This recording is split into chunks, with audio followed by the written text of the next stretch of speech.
Hello everyone, good morning. स्वागत है आप सभी का फिर से अपने YouTube channel English with Vinay Yadav में। मैं विनय यादव आप सभी का स्वागत करता हूं। कैसे हो दोस्तों आप सभी? उम्मीद है सभी बढ़िया ही होंगे।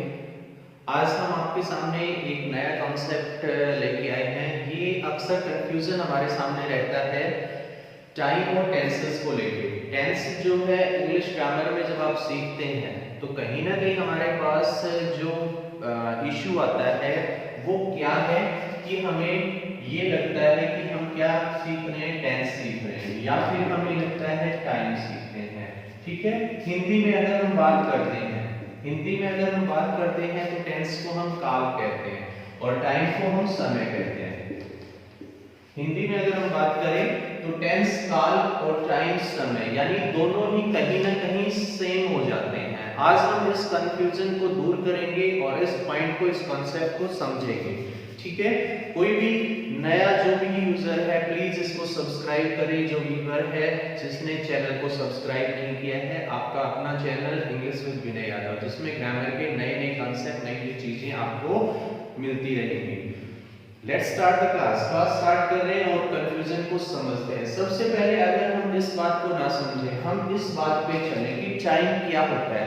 टाइम क्या होता है?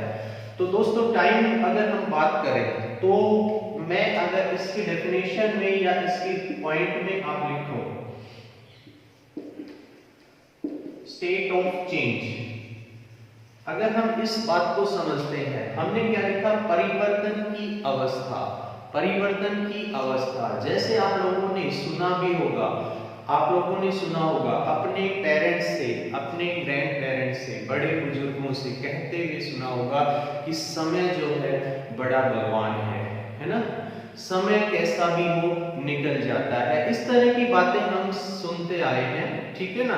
तो ये जो समय है ये परिवर्तन की एक अवस्था है, परिवर्तन की एक अवस्था है। चलो इसे हम दूसरे तरीके से सीखते हैं। दूसरे तरीके से मतलब कि जैसे मैं आप लोगों को पढ़ा रहा हूं, है ना, आप सभी लोग सुन रहे हैं, हम आमने सामने खड़े हैं। मैं आप लोगों को पढ़ा रहा हूं, आप सभी सुन रहे हैं, हम आमने सामने खड़े हैं। और अगर हम सब कुछ बंद कर दें, आप इसी तरह से मुझे देखते रहें और मैं आप लोगों को देखता रहूं, तो आप मुझे बताएंगे क्या उस समय कोई परिवर्तन हो रहा है?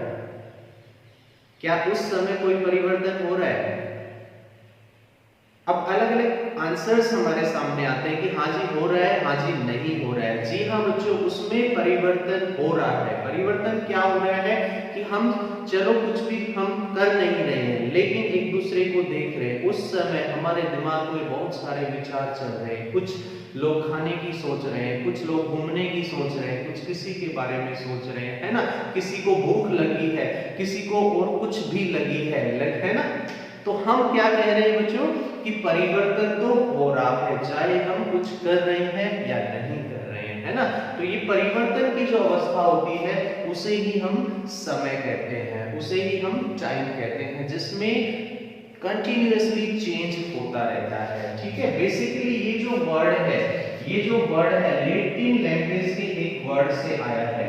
और वो लैटिन लैंग्वेज का वर्ड क्या है बच्चों? ध्यान से देखना, क्या लिखा मैंने यहाँ पे? टेम्पस लिखा। लैटिन लैंग्वेज का एक वर्ड टेम्पस, उससे ये हमारा वर्ड बना है, जिसका मतलब ये होता है समय। ठीक है, अब हम अगर अपनी टेंस की तरफ देखते हैं, इससे पहले इसमें एक चीज और भी होती है। समय के अंदर जैसे आप लोग अभी पढ़ रहे हैं, ये प्रेजेंट टाइम है। सुबह मॉर्निंग के 9 बजे हैं, दैट इज प्रेजेंट, है ना।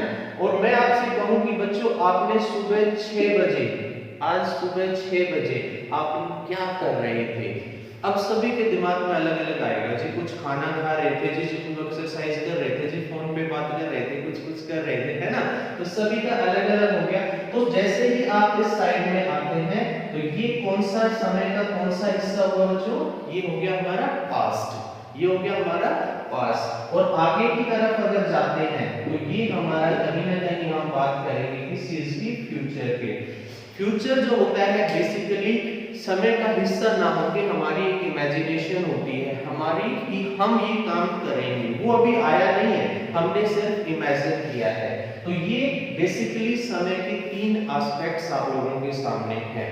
बेसिकली ये 3 एस्पेक्ट्स हमारे सामने होते हैं। ठीक है, बात समझ में आई यहाँ तक। उसके बाद अगर हम अब टेंस के ऊपर चलते हैं, उसके बाद अगर हम टेंस की बात करते हैं तो टेंस के अंदर क्या है बच्चों, देखना इसके अंदर अगर मैं लिखूं, अगर इसके अंदर मैं लिखूं तो मैंने क्या लिखा, action of a particular time, particular time का कोई भी एक्शन, इसको हम इसी पेन से यूज करते हैं, action of a particular time.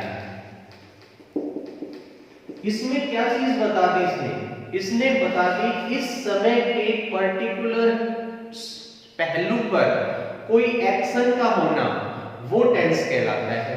इसका हमने देखा परिवर्तन की अवस्था, लेकिन टेंस के अंदर क्या देखा, action of a particular time, यानी पर्टिकुलर हिस्से, टाइम के एक पर्टिकुलर हिस्से के ऊपर किसी भी एक्शन का होना क्या कहलाता है, टेंस कहलाता है। सिंपल सी छोटी सी डेफिनेशन में हमने इस चीज को क्लियर कर दिया। और एक्शन के बारे में आपने सीखा ही है, एक्शन को डिनोट करने वाला जो वर्ड होता है उसे हम क्या कहते हैं बच्चों, वर्ब कहते हैं। क्या कहते हैं, वर्ब। और वर्ब के हमारे पास कई रूप होते हैं, V1, V2, V3, S और ES, और फिर हो गया हमारा V1 प्लस ING। ये हमारे वर्ब होती है जो किसको डिनोट करती है, एक्शन को डिनोट करती है, एक्शन को डिनोट करती है ना, action of a particular time. या फिर इसकी डेफिनेशन में एक सिंपल से आप डेफिनेशन अगर सीखना चाहें, एक एग्जामिनेशन पॉइंट ऑफ व्यू की लेके अगर आप इसकी डेफिनेशन सीखते हैं तो क्या होगा इसमें, a form of verb which express या which represents, express लिख देते हैं, which a form of verb which express an action or a state। इसके अंदर क्या लिखा हमने, एक फॉर्म ऑफ वर्ब होती है जो एक्सप्रेस करती है किसी एक्शन को, किसी एक्शन को एक्सप्रेस करती है, वो हमारा क्या हो जाएगा, टेंस हो जाएगा। हमने इस वीडियो के अंदर 2 चीजें समझी, एक बार फिर से समझ लीजिए। मैंने बताया टाइम, टाइम का मतलब समय, समय स्टेट ऑफ चेंज, परिवर्तन की अवस्था, जो डे बाय डे होता रहता है, जो डे बाय डे होता रहता है हर एक मिनट। यानी अगर इसके 3 पहलू को हम समझते हैं, 3 एस्पेक्ट्स को समझते हैं, तो प्रेजेंट हो गया, पीछे गए तो पास्ट हो गया, और आगे जाएंगे तो फ्यूचर हो जाएगा। ये लैटिन भाषा के टेम्पस वर्ड से बना है। ठीक है। दूसरा टेंस में अगर हम बात करते हैं, action of a particular time, action of a particular time, किसी भी पर्टिकुलर टाइम में कोई एक्शन हो जाना। और एक्शन किसको, कौन सी चीज, क्या चीज बताती है एक्शन को, वर्ब बताती है। तो ये वर्ब की वो फॉर्म हो गई जो किसी भी एक्शन और स्टेट को बताती है किसी पर्टिकुलर टाइम के अंदर। तो कैसी लगी आप लोगों को ये वीडियो और कैसा समझ में आया, जरूर से मुझे अपने कमेंट में बताइए। सभी अपने कमेंट में जरूर बताएंगे कि आज की जो हमारी वीडियो है आप सभी को कैसी लगी। और नए व्यूअर्स इस चैनल को सब्सक्राइब करें, शेयर करें, कमेंट करें। Thank you so much. खुश रहे, मस्त रहे, स्वस्थ रहे। Love you all, bye.